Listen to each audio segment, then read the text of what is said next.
जेहि घट प्रेम न प्रीति रसी पुनि रसना नहीं नाम। ते नर पशु संसार में उपजी खेप बेकाम। प्रेमी सज्जनों, यह मनुष्य का शरीर बड़ा अमोल है, बड़ा सुंदर समय है। आज हमको मनुष्य का शरीर मिला हुआ है और परमात्मा की भक्ति करने का एक सुअवसर प्राप्त हुआ है। जैसा कि मैंने बताया प्रेमी सज्जनों कि ये जो मनुष्य का शरीर है इसकी एक बड़ी विशेषता है। वो क्या विशेषता है कि ये मनुष्य शरीर जो हमारा है, ये मानुष तन, ये भोग योनि के साथ साथ योग योनि भी है। भोग योनि जो हमारे प्रारब्ध कर्म है, हम उनका भुगतान इस योनि में कर रहे हैं।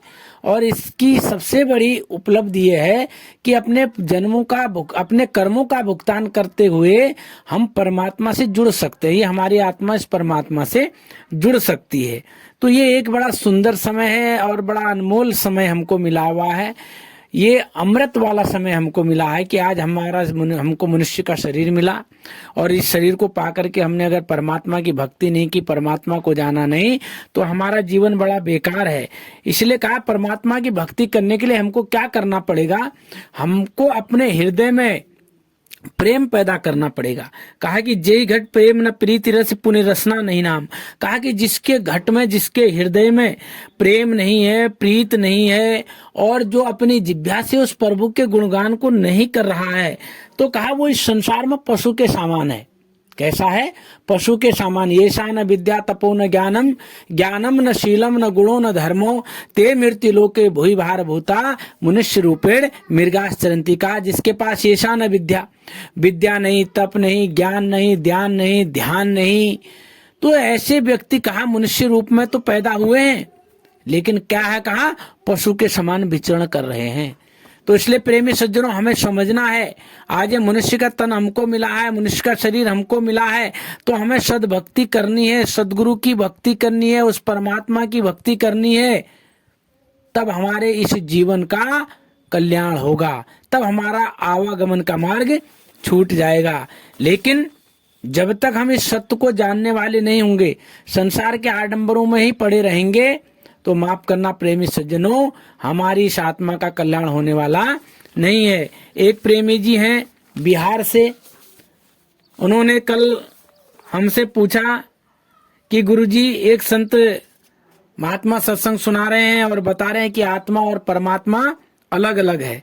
अगर आत्मा ही परमात्मा है तो क्या चोरी, हत्या, बलात्कार जैसे काम फिर क्या परमात्मा करा रहा है? या परमात्मा और आत्मा ये तो दो सत्ताएं हैं। तो हमसे पूछा कि गुरुदेव आप बताइए कि क्या आत्मा और परमात्मा एक ही हैं या अलग अलग हैं? क्योंकि महात्मा जी बता रहे हैं कि आत्मा और परमात्मा दो चीज हैं।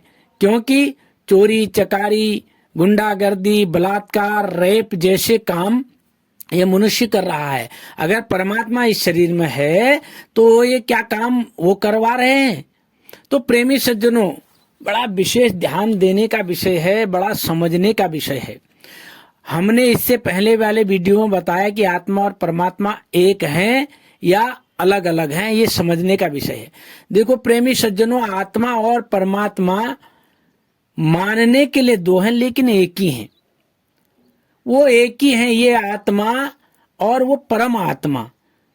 ये आत्मा जो है उसी परम आत्मा से निकल करके आई हुई है, इस संसार में आई हुई है। और इस संसार में मन माया के चक्कर में पड़ करके ये जीव कहलाई, ये आत्म कहलाई।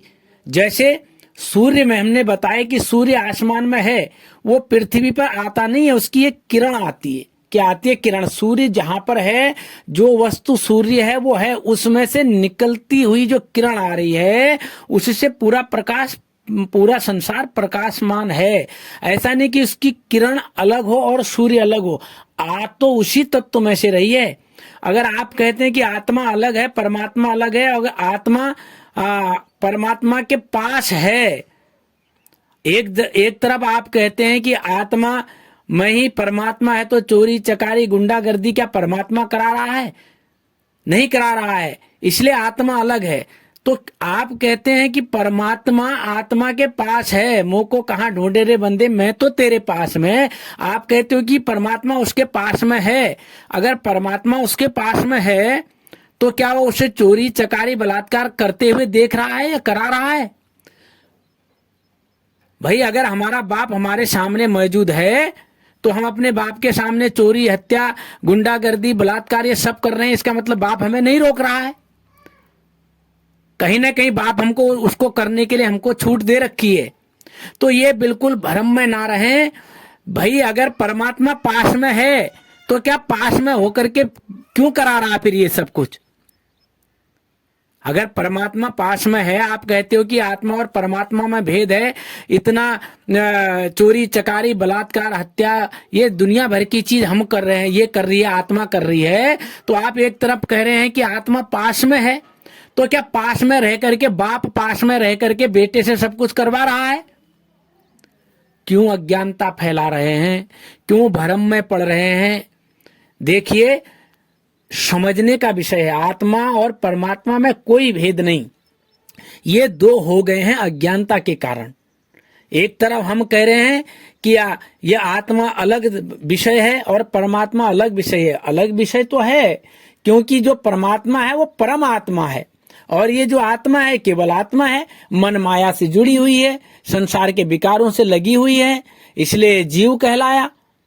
लेकिन अगर आप कहते हैं कि चोरी हत्या दुनिया भर की चीजें हो रही हैं लेकिन परमात्मा पास में है, अरे भाई तो पास में होकर के, बाप पास में होकर के क्या चोरी हत्या गुंडागर्दी बलात्कार रेप जैसे काम थोड़ा न कराएगा?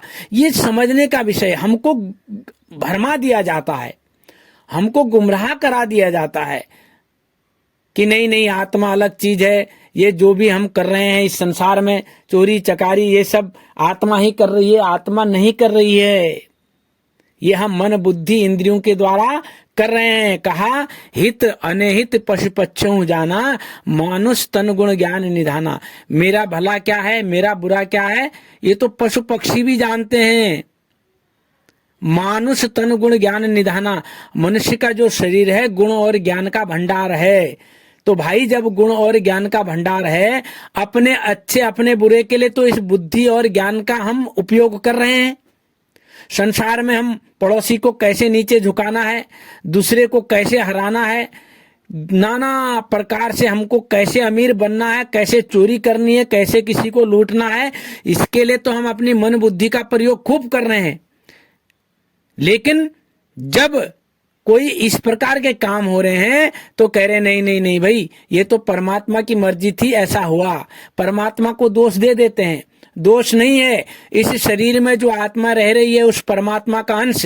रामायण में कहा ईश्वर अंश जीव अविनाशी, चेतन अमल सहज सुख राशि। रामायण कहती है कि ईश्वर अंश जीव, ये ईश्वर का ही अंश है। किसका अंश है? ईश्वर का अंश। तो ईश्वर का अंश कैसे अलग हो जाएगा? वो अलग हो गया क्योंकि उसको मन माया ने घेर लिया, इसलिए अलग हो गया। जैसे सूर्य का अंश इस पृथ्वी पर आ रहा है, उसका प्रकाश सूर्य का यहाँ आ रहा है, उसमें फर्क नहीं है। लेकिन इस संसार वालों ने सौर ऊर्जा के पैनल बना करके उसकी किरणों की पावर जो है बैटरी में बंद कर दी, वो गुमराह हो गई। अब आप कहोगे कि किरण में और सूर्य में कोई फर्क है? कोई फर्क नहीं। लेकिन इस संसार में वो जब किरण आई तो इस संसार के लोगों ने सौर ऊर्जा के माध्यम से, उस प्लेट के माध्यम से उसकी किरणों को कैद कर दिया बैटरी में। लेकिन एक दिन वो जब बैटरी डिस्चार्ज हो जाएगी, उसकी पावर निकल जाएगी, तो वो किरण किरण में समा जाएगी। उसमें कोई भेद नहीं, भेद हमने कर दिया, हम नहीं समझ पा रहे हैं। हम नाना प्रकार के ज्ञान दे रहे हैं कि आत्मा अलग है, परमात्मा अलग है। अलग है, कैसे अलग है इसको समझना पड़ेगा, इसको जानना पड़ेगा। ये हमने पिछले वीडियो में बताया हुआ है, उसे आप ध्यान से सुनिए। देखिए कहा गया है कि रमे निरंतर आत्मा सब घट आठों याम।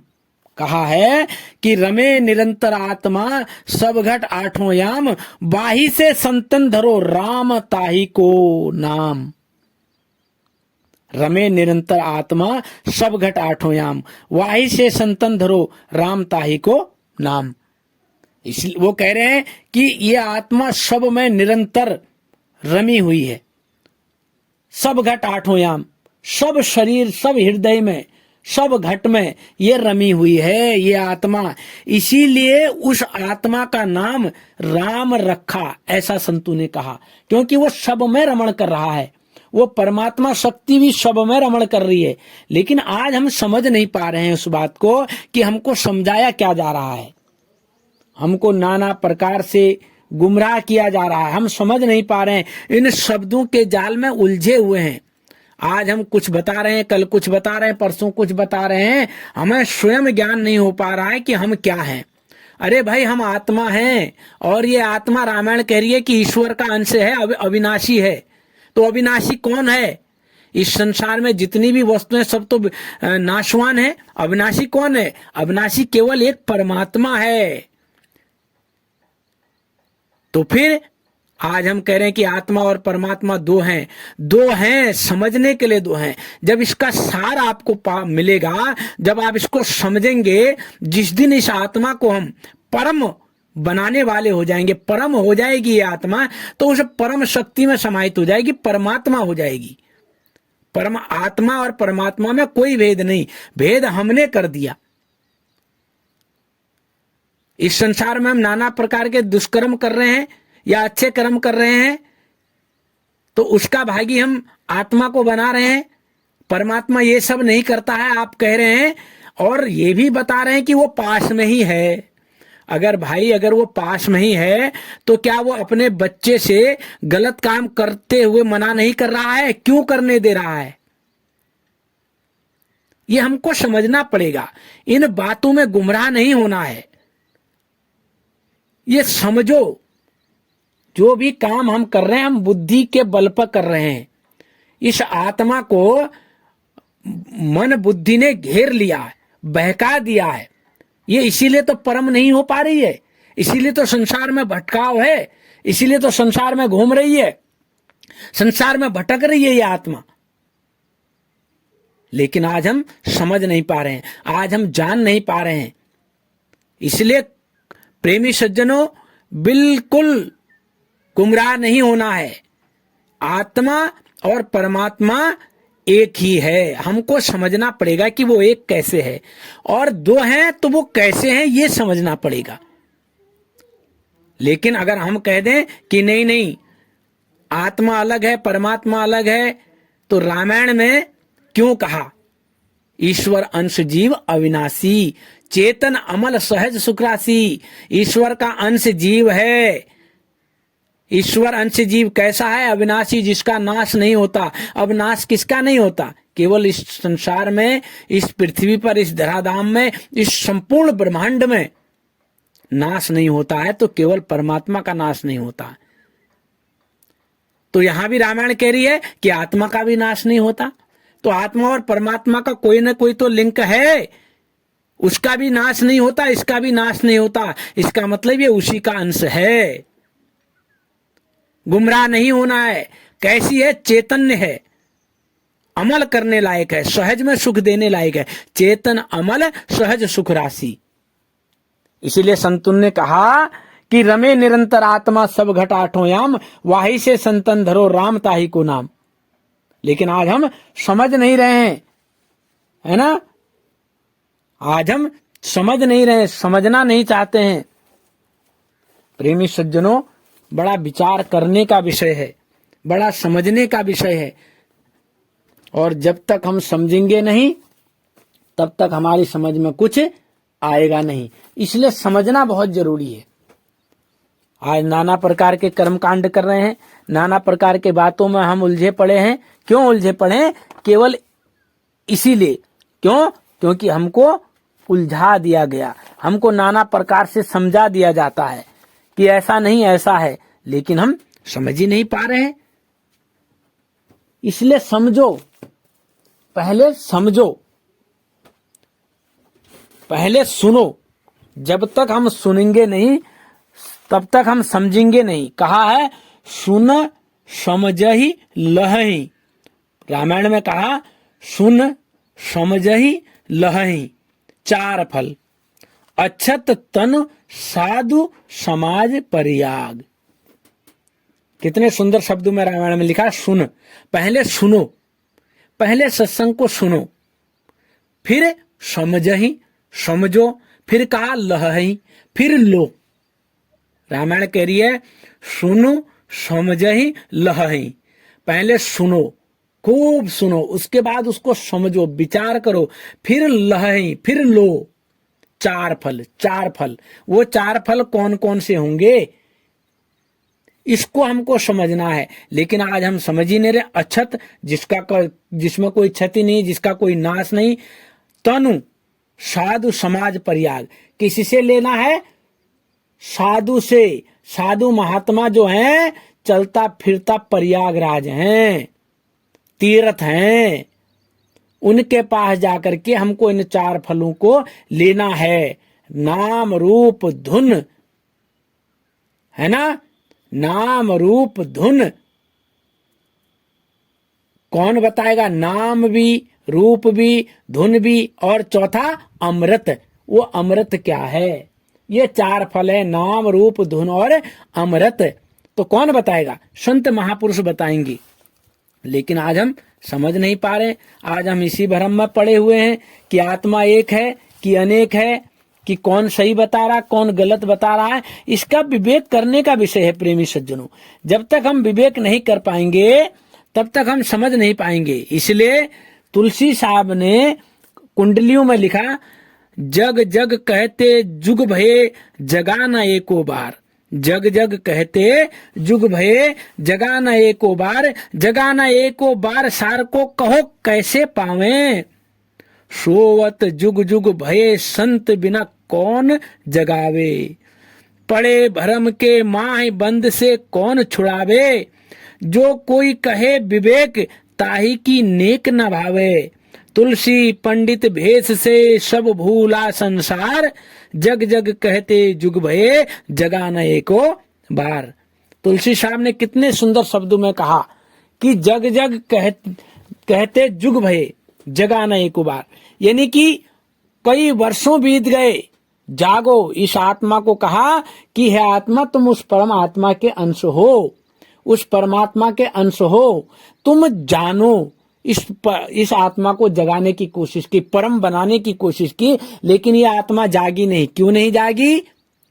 क्यों? क्योंकि इस आत्मा को मन, माया और बुद्धि ने, इच्छाओं ने घेर दिया। अब जैसा मन इस आत्मा से करवा रहा है वैसा ये आत्मा कर रही है, यहां फंस गई है। इसलिए तुलसी साहब कहते हैं कि ये आत्मा इस संसार में जन्म रही है, मर रही है, इसका आवागमन इस संसार में लगा हुआ है। लेकिन संत जब भी इस धराधाम पर आते हैं वो जगाते हैं। इसलिए कह रहे हैं जग जग कहते जुग भये जगा न एक बार। एक बार भी इस आत्मा ने उस परमात्मा को जानने की कोशिश नहीं की जिसका ये अंश है। जगाना एको बार सार को कैसे पावे। तो उस सार को जहां से ये आत्मा आई है, जिसकी अंश है, उसको फिर ये कैसे पाएगी, कैसे प्राप्त कर पाएगी, वो सार कैसे मिलेगा? क्यों? क्योंकि इसमें क्या है, मन बुद्धि ने ऐसा डेरा डाल रखा है, ऐसा भ्रमित इसको कर रखा है कि अपने आप को भूल बैठी है, अपना रूप भूल बैठी है। कहा सोवत जुग जुग भये संत बिना कौन जगावे। सोते हुए न जाने कितने बार हम इस धराधाम पर आए, कितने बार हमारा जन्म हुआ, कितने बार हम मर रहे हैं, लेकिन सो रहे हैं, अज्ञानता है, जान ही नहीं पा रहे हैं, जाग ही नहीं पा रहे हैं। सोवत जुग जुग भये संत बिना कौन जगावे। तो संत के बिना कौन जगाएगा? तो इसलिए हमको संतों की शरण में जाना है जो सार भेद को बता दे।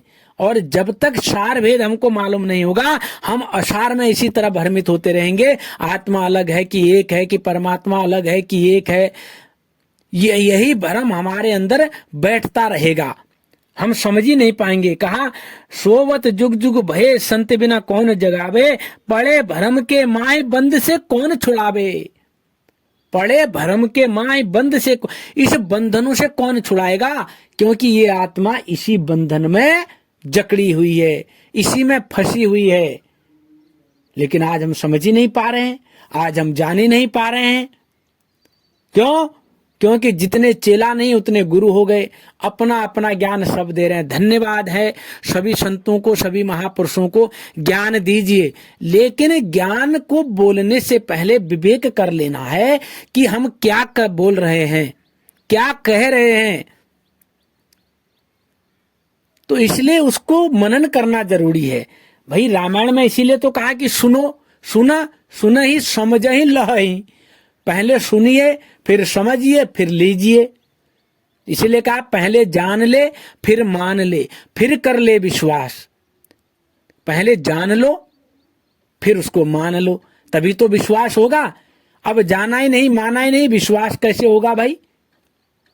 तो इसलिए प्रेमी सज्जनों समझना है। इसलिए तुलसी साहब कह रहे हैं, पड़े भ्रम के माय बंद से कौन छुड़ावे।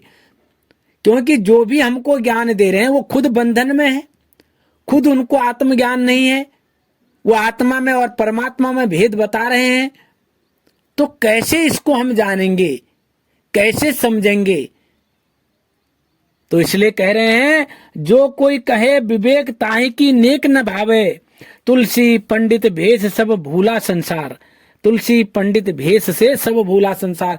तो तुलसी साहब कह रहे हैं, जो कोई कहे विवेक ताहि की नेक न भावे, जो कोई कह रहा है कि मैं विवेकी हूं, मुझे ज्ञान है, उसको स्वयं पता नहीं है कि वो क्या कह रहा है। वो खुद जान नहीं पा रहा, खुद भ्रमित है। कह रहे हैं कि तुलसी पंडित भेष से सब भूला संसार। तो तुलसी साहब कह रहे हैं कि इस भेष में, भेष माने दिखावा, हमने चोला धारण कर लिया, लाल नीले पीले भेष धारण कर लिए, संत बन गए, सफेद कपड़े उजले कपड़े पहन लिए, है ना, या नीले पीले वस्त्र पहन लिए। कपड़े पहनने से भाई आत्मा का ज्ञान नहीं होगा। आत्मा का ज्ञान तो तत्वदर्शी संत के पास जाकर के होगा, है ना। तुलसी पंडित भेष से सब भूला संसार, जग जग कह